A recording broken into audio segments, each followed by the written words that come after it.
Chapter 3, first paragraph. Shri Prabhupada की जय। पाप कर्मों के कलमश के अनुपात में ही प्रायश्चित करना आवश्यक है, यही शास्त्रों का आदेश है। सुखदेव कहते हैं कि यदि मनुष्य प्रायश्चित कर लेता है तो उसके अगले जन्म में उसका पतन नहीं होगा। यदि वह प्रायश्चित नहीं करता तो वह अपने साथ अपने पाप कर्मों के फलों को भी लेता जाएगा और उसे कष्ट भोगना पड़ेगा। कानून के अनुसार यदि कोई किसी को मार डालता है तो उसे मृत्यु दंड की सजा होती है। जीवन के बदले जीवन लेने की विचारधारा नहीं है, अपितु यह मानव जाति के लिए कानून का ग्रंथ मनुष्य संहिता में पाई जाती है। उसमें यह कहा गया है कि जब राजा किसी हत्यारे को फांसी देता है तो वास्तव में उससे हत्यारा लाभान्वित होता है, क्योंकि यदि उसे मारा नहीं जाता है तो वह अपनी हत्या का फल कष्ट भोगने पड़ेंगे। प्रकृति के नियम अत्यंत सूक्ष्म होते हैं और बड़ी न्यायपूर्ण विधि से लागू किए जाते हैं, चाहे लोग इसे जाने या न जाने। मनुष्य संहिता में जीवन के बदले जीवन का अधिकार दिया गया है और इसका वास्तव में संसार भर में पालन किया जाता है। इसी प्रकार अन्य ऐसे नियम भी है जिनके अनुसार मनुष्य एक चींटी को भी नहीं मार सकता। अगर वह ऐसा करता है तो उसकी जिम्मेदारी उसे स्वीकार करनी होगी। हम किसी जीव को उत्पन्न नहीं कर सकते, अतः हमें उसे मारने का अधिकार भी नहीं है। अतः जो मानव निर्मित मनुष्य की हत्या तथा पशु की हत्या करने में भेदभाव बरतते हैं वे अपूर्ण हैं। यद्यपि मानव निर्मित नियमों में दोष रहते हैं, किंतु ईश्वरीय नियमों में कोई दोष नहीं रह सकते। ईश्वरीय नियमों के अनुसार किसी पशु की हत्या किसी मनुष्य की हत्या के ही समान दंडनीय है।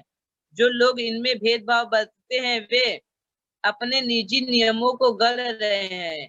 यहाँ तक कि 10 आदेशों बाइबल में भी विधान है, तुम हत्या नहीं करोगे। यह पूर्ण नियम है, किंतु उसमें भेदभाव डालकर तथा अटकलबाजी करके लोग इसे विकृत कर देते हैं।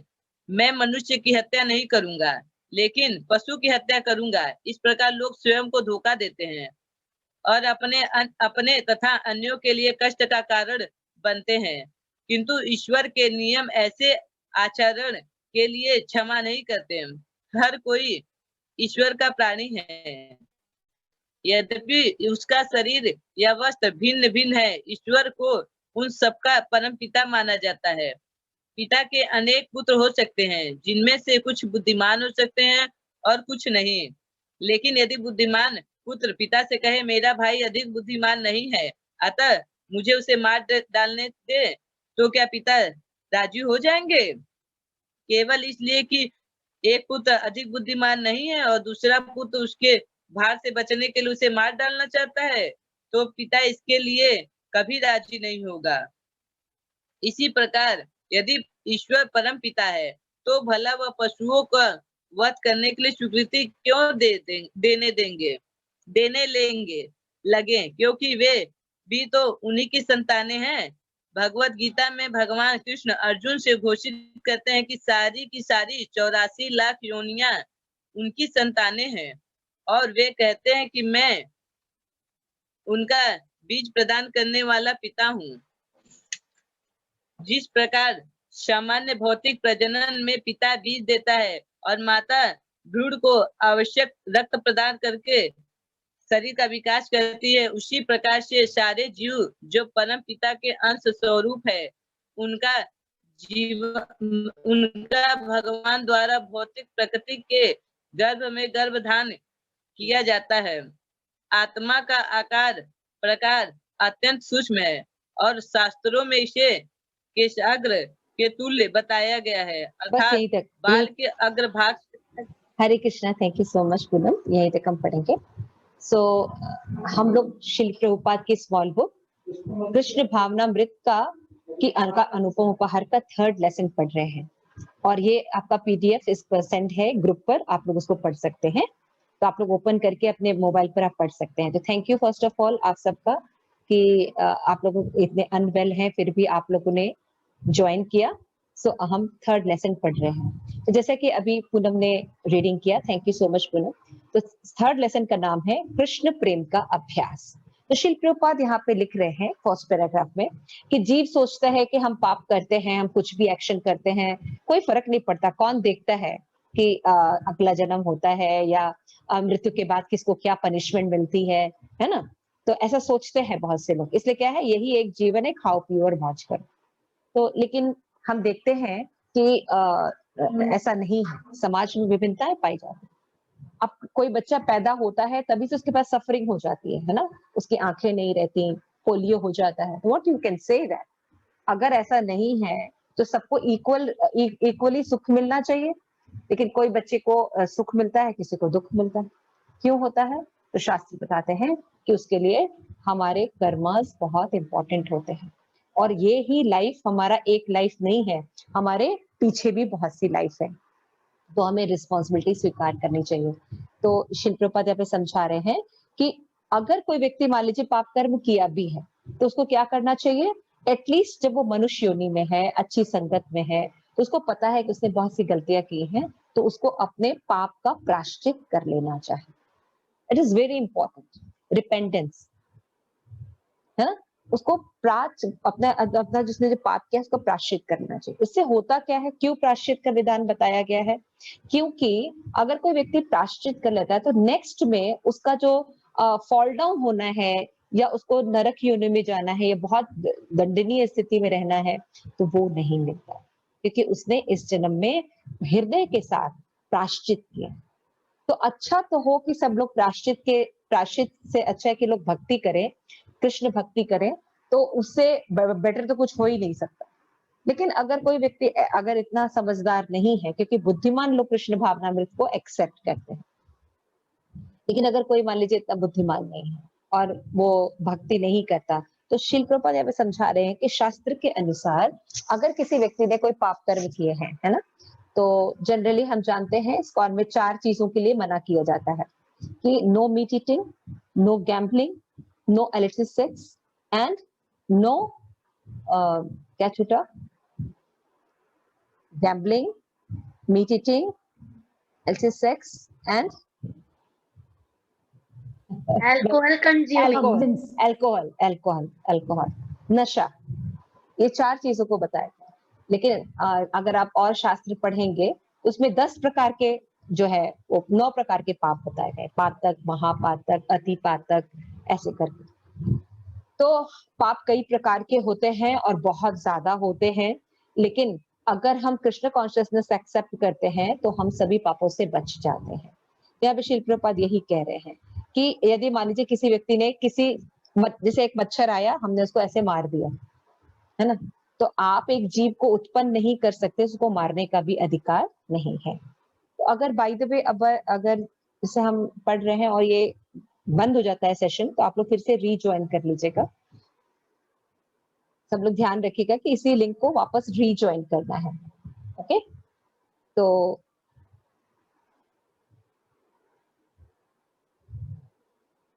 यहाँ पे हमने पढ़ा कि जो पाप करते हैं मनु संहिता के साथ उसको उस दंड मिलता है। तो मान लीजिए किसी ने किसी जीव की हत्या की तो वापस उसको मृत्यु दंड मिलेगा ही। तो इससे अच्छा है कि वो प्रायश्चित कर ले, तो प्रायश्चित करने से उसे पाप नहीं मिलेगा। श्री प्रभुपाद कह रहे प्रकृति का नियम इतना सूक्ष्म है कि यदि कोई वर्धना पूर्ण विधि से लागू किया जाए, चाहे लोग इसे जाने या न जाने, मनु संहिता में जीवन के बदले जीवन का अधिकार दिया गया और उसका वास्तव में संसार भर में पालन किया जाता है। अगर आपने एक की हत्या की, इसीलिए फांसी की सजा रखी गई है कि मान लीजिए किसी मनुष्य ने किसी मनुष्य की हत्या कर दी है, लेकिन अगर राजा उसको जो है अगर फांसी की सजा नहीं देता है तो उसको अगले जन्म में दुख उठाना पड़ेगा। इसलिए फांसी की सजा जरूरी होती है देना, उस व्यक्ति के लिए बेनेडिक्शन होता है। तो कहने का मतलब क्या है कि अगर किसी व्यक्ति ने पाप किया है तो उसको प्रायश्चित कर लेना चाहिए। तो वो क्या होगा, उसको आगे जो दुख मिलने वाला है या उसको जो फॉल डाउन होने वाला है वो नहीं होगा। शिल प्रभुपाद समझाते हैं कि ईश्वरीय नियम के अनुसार किसी पशु की हत्या किसी मनुष्य की हत्या के समान दंडनीय है। ये नहीं कि खाली जब हम मनुष्य की हत्या करते हैं तभी होता है। तो शिल प्रभुपाद का एक बहुत ही फेमस कन्वर्सेशन है एक विदेश में एक कन्वर्सेशन में, तो शिल प्रभुपाद से बात करते करते वो बोलते हैं कि कहाँ लिखा है जीसस क्राइस्ट ने कि पशुओं की मतलब मांस खाना चाहिए। लिखा है दौ शैल नॉट किल, हमें किसी का भी हत्या नहीं करना चाहिए। ये नहीं लिखा है कि दाउ शैल नॉट मर्डर। अगर मर्डर वर्ड किया यूज किया जाता इसका मतलब होता कि हम पशुओं को खाली मनुष्यों को नहीं मार सकते लेकिन पशुओं को मार सकते हैं। लेकिन यहाँ पे मर्डर वर्ड यूज नहीं किया गया है, यहाँ पे किल वर्ड यूज किया गया है। तो हम को किसी की भी हत्या करने का अधिकार नहीं है, लेकिन हम इतने स्मार्ट बनते हैं कि हम भगवान के नियमों को तोड़ मड़ोड़ कर अपनी इंद्रिय तृप्ति के लिए उसको प्रयोग करते हैं। तो ऐसा नहीं है, ऐसा नहीं करना चाहिए, क्योंकि रिजल्ट तो फिर हमें भुगतना पड़ेगा ईश्वरीय नियम के अनुसार। तो भगवान को कोई छल नहीं सकता, इसलिए अपना जो मेंटल स्पेकुलेशन है उसको लगा के इधर उधर कर देने से हम बच नहीं जाए, हमको दंड मिलेगा ही। और आज हम कोरोना वायरस की परिस्थिति में बहुत अच्छे से देख रहे हैं, इन सब चीजों को बहुत अच्छे से अनुभव कर सकते हैं कि दुनिया में जो लोग सोचते हैं कि हम मीट ईटिंग कर लेंगे, कोई भी तरह का पाप कर लेंगे, कुछ भी कर लेंगे और हमें कोई रिजल्ट नहीं भुगतना पड़ेगा, आज पूरे दुनिया सफर कर रहा है। हमें अपने एक्शन को चेक करने का समय आ गया है कि अगर हम धर्म के साथ नहीं रहेंगे, अगर भगवान के बनाए हुए नियमों के साथ हम नहीं रहेंगे, हमें एक कष्ट उठाना ही पड़ेगा। और ये दर्दनाक पोजीशन ये हमारी देन है, तो हमें अपने बिहेवियर को ठीक कर लेना चाहिए। यहाँ पे इस प्रकार लोग स्वयं को धोखा देते हैं। श्री प्रभुपाद कह रहे हैं हर कोई ईश्वर का प्राणी है और उसका शरीर वस्त्र भिन्न भिन्न है। ईश्वर उसके परम पिता है और पिता के अनेक पुत्र हो सकते हैं, है ना। एक पिता के 4 पुत्र हो सकते हैं, कुछ इंटेलिजेंट हो सकते हैं लेकिन कुछ कम बुद्धिमान भी हो सकते हैं। तो इसका ये मतलब थोड़ी है कि जो बहुत इंटेलिजेंट व्यक्ति बेटा है वो आके कहे कि ये जो आपका जो छोटा वाला बेटा है ना ये इंटेलिजेंट नहीं है, तो इसको क्या करेंगे, हम मार देंगे। तो क्या पिता परमिशन दे देगा? नहीं, पिता परमिशन नहीं देगा। क्यों? क्योंकि आप इंटेलिजेंट है और दूसरा अगर इतना इंटेलिजेंट नहीं है तो इसका ये मतलब नहीं कि आप उसको मार देंगे, उसको मारने का अधिकार नहीं है। श्री प्रभुपाद समझा रहे हैं। तो जो लोग भेदभाव करते हैं और अपना निजी नियम करते हैं कि यहाँ तक कि 10 आदेश बाइबल में दिए गए कि तुम हत्या नहीं करोगे, दाउ शैल नॉट किल, ये पूर्ण नियम है, किंतु उसमें भेदभाव डालते हैं। मैं मनुष्य की हत्या करूंगा लेकिन मनुष्य की हत्या नहीं करूंगा, पशु की हत्या करूंगा। इस प्रकार लोग स्वयं को धोखा देते हैं, श्री प्रभुपाद कह रहे हैं। लेकिन ऐसा आचरण क्षमा योग्य नहीं है। आज जो हम बीफ मीट ईटिंग करते हैं, मातृ तुल्य माता तक का वध कर देते हैं। तो ये सब जो नियम हमने बना के रखे हैं और सोचते हैं कि इसका कोई रिजल्ट नहीं है, ऐसा नहीं है। रिजल्ट का सामना करना पड़ेगा, इसलिए हमें पाप से बचना चाहिए, भगवान के नियम को समझना चाहिए और भक्ति का पालन करना चाहिए। और श्री प्रभुपाद बता रहे हैं कि हर कोई ईश्वर का प्राणी है और शरीर या वस्त्र बदलते हैं। हमें ये समझना होगा हम हैं कौन। हम ये शरीर नहीं है, हम आत्मा है, लेकिन हम इसकी कोई तैयारी नहीं करते। इसलिए जब सिचुएशन चेंज होती है या इस शरीर को छोड़ने का समय आता है तो हम भगवान को ब्लेम करते हैं, दुनिया को ब्लेम करते हैं और फ्रस्ट्रेटेड हो जाते हैं। तो इसको मत करिए। इससे अच्छा है कि हम पहले समझें, शास्त्र समझें, वैष्णव एसोसिएशन समझें और समझें कि हम हैं कौन, हम किसके हैं, हम किससे बिलोंग करते हैं और क्या करने से हमें सुख की प्राप्ति है। तो जैसे कि हमने सेकंड लेसन में पढ़ा था कि हम भौतिक दलदल में जो फंसे हैं, जन्म, मृत्यु, जरा और व्याधि, death, old age, birth and disease, ये हम जो दलदल में हम फंसे हुए हैं, तो कुछ लोग कहते हैं इससे हम कभी भी नहीं निकल सकते, कोई भी हमें नहीं निकाल सकता। लेकिन शास्त्र कहते हैं, भगवत गीता कहते हैं, भगवान कहते हैं, मेरी भक्ति करने पर तुम इस दलदल से निकल सकते हो। भगवान ने एकदम स्पष्ट शब्द में कहा कि चलो तुम भक्ति भी नहीं करो, जन्म कर्म च मे दिव्यम यो वेति तत्वतः त्यक्ता देहम पुनर्जन्म नैति नामेति स्वजन। भगवान ने एकदम कहा कि मेरे जन्म कर्म को भी अगर तुम समझ लो, यानी भगवान के पास्ट टाइम्स लीलाओं को भी हम सुनते हैं, पढ़ते हैं, है ना, तो क्या होता है, भगवान कहते हैं उस व्यक्ति का जन्म मरण चक्र खत्म हो जाता है और वो मेरे धाम वापस आ जाता है भगवान। देखिए, सभी दुखों से पूर्णतः मुक्ति प्राप्त करने के लिए हमें कृष्ण भक्ति करनी पड़ेगी। कृष्ण भक्ति एक साइंस है, ये कोई अंधविश्वास नहीं है। तो इसलिए आप लोगों से रिक्वेस्ट है कि ये जो चैप्टर है, फर्स्ट 2 चैप्टर जिन्होंने नहीं पढ़ा है प्लीज उसको पढ़ के रखें और थर्ड चैप्टर भी आगे कंटिन्यू रखें। इस आज जो हमने पढ़ा, क्या किसी का कोई प्रश्न है इसमें? किसी का कोई प्रश्न है अभी तक? हाँ जी माता जी, Hare Krishna. Yes yes please Shilpi. Yes माता जी, जैसे हम अभी अभी आए हैं वैष्णव कृष्णा कॉन्शियसनेस में, पर हम बहुत सारी गलतियां कर चुके हैं, मेडिटेटिंग कर चुके हैं, टॉक्सिक बहुत सारी चीजें होती है जो हमें नहीं लेनी चाहिए, बट हम कर चुके हैं क्योंकि हमें उस टाइम पे बिल्कुल भी ज्ञान नहीं था। तो अभी आपने बोला कि हमें पश्चाताप कर लेना चाहिए। यस यस मैंने कहा। सो तो अब हमें क्या करना चाहिए कि जो हमने गलती उसको हम सुधार, मतलब उसका पश्चाताप करें ताकि यस हमको सभी चीजों से बाहर गलती ना हो, मतलब आगे फिर हमें पेन। तो भगवान ने भगवत गीता में कहा है 18.65 श्लोक है ऐसे, 63 ऐसे जो भी है, 18वें अध्याय में भगवान ने कहा है सर्वधर्मान परित्यज्य मामेकम शरणं व्रज अहम त्वाम सर्व पापेभ्यो मोक्षयिष्यामि मा शुचः। भगवान भगवत गीता में कहते हैं 18वें अध्याय में कि तुम सभी जो बातें हैं छोड़ दो, लेकिन अब क्या करो, तुम्हें कुछ नहीं समझ में आ रहा है, तुम मेरी शरण ग्रहण करो, मैं क्या करूंगा, तुम्हारी सभी पापों से रक्षा कर दूंगा पहले तो, और तुमको मैं हैप्पीनेस भी प्रदान करूंगा, डरो मत। मां शुचः, डरो मत। Please come to me, please surrender to me. How can you surrender to Krishna? By chanting the holy name. This way you can start. At least one माला हम करना शुरू करें हरे कृष्ण महामंत्र का। हरे कृष्ण कृष्ण कृष्ण हरे हरे, हरे राम राम राम हरे हरे। ये जो हरे कृष्ण महामंत्र है, इसका हम चैंटिंग बीट पर चैंट करना सीखें। तो हमने कई बार ये सेशन दिया है कि हाउ वी चैंट। तो इस दो क्लास के बाद हम जब एक्टिविटी क्लास होगी तो उसमें चैंटिंग सेशन ही रखेंगे, जिसमें कि हम उन चैंटिंग से संबंधित जो भी किसी की प्रॉब्लम है या कुछ है, उसमें हम 2 माला चैंट भी करेंगे, प्रणाम मंत्रास भी करेंगे और कीर्तन की भी प्रैक्टिस करेंगे। तो उसमें आप सीख सकते हैं।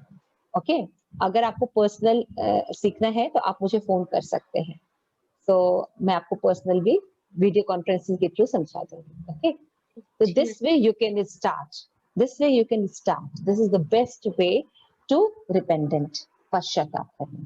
okay, thank you. Anyone else? किसी का और कोई प्रश्न है? हरे कृष्णा माता जी, मेरा एक डाउट है, मतलब मैं जब किसी को बोलती हूँ कि नहीं खाना चाहिए हमें, तो फिर वो मुझे बोलता है कि मतलब देवताओं को तो चढ़ता है ये ऐसे, तो फिर बलि प्रदान होती है, तब उसको क्यों नहीं खाए प्रसाद के रूप में। और दूसरी बात बोलते हैं कि मतलब जब सीता जी का विवाह हुआ था तो मतलब वहां से गया था मछली, तो हमें वो भी खाना चाहिए ऐसे बोलते हैं। तो मैं क्या नहीं, आप बिल्कुल ठीक है, इसीलिए शास्त्र पहले पढ़ना चाहिए। तो जो लोग ये बात कहते हैं, पहले उनको बोलो कि आप मुझे बताइए कि किस शास्त्र में ये लिखा है पहले तो, क्योंकि कई बातें तो बहुत सी बोली जाती है। जैसे हम जो बता रहे हैं तो आपको बता रहे हैं कि भगवत गीता का ये श्लोक है, यहाँ से ये रिकमेंड किया गया। तो जिन्होंने कहा कि सीता जी के ब्याह में मछली गई थी, तो वो किसी शास्त्र का हमें रेफरेंस दे। तो 2 मिनट में अभी वीडियो फिर से लॉग ऑन कर लीजिएगा, आपको अभी बंद होने वाला है। तो प्लीज टेक शास्त्रिक एविडेंस, या जो भी हमें प्रमाण लेना है वो शास्त्र से हमें लेना चाहिए, अपने मन से नहीं लेना चाहिए। तो इस्कॉन में जो भी बातें बताई जाती है, ऐसा नहीं कि वो किसी के द्वारा बताई जाती है,